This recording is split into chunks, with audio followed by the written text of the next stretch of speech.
নমস্কাৰ, মই আজি আপোনালোকক এটা নতুন ৰেচিপি বনাই দেখুৱাম। ৰেচিপিটোৰ নাম হ'ল কচুৰ পাতুৰি।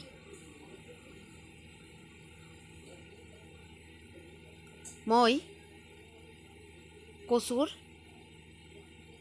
ঠাৰিৰ তলত কোমল কেইটুকুৰামান কাটি লৈছোঁ।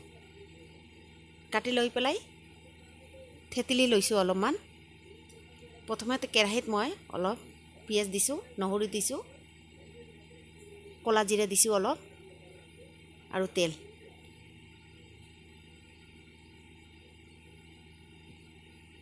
তেলখিনিত মই কচুৰ থেতেলি লোৱা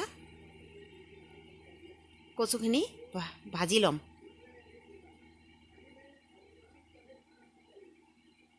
অলপ নিমখ দিছোঁ।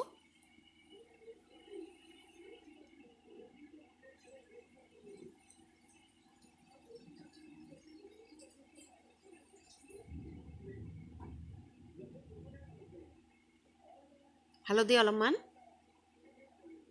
এনেকৈ কচুখিনি মই ভাজি থাকিম।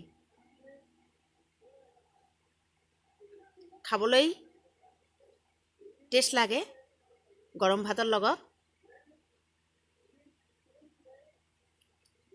অলপ ঢাকি দিছোঁ অলপমান সিদ্ধ হ'বৰ বাবে। আপোনালোকে এনেকুৱা কচুৰ পাতুৰি বনাই খাবচোন বাৰু। গৰম ভাতৰ লগত খাবলৈ খুব সোৱাদ। কেঁচা জ্বালা দিছোঁ দুটামান। হৈ গ'ল মোৰ কচুৰ পাতুৰি। বেছি সময় নালাগে। সেই চাব পাৰিছে কালাৰটো ধুনীয়া হৈছে। মচমচীয়া ভজা হৈছে মোৰ কচুখিনি।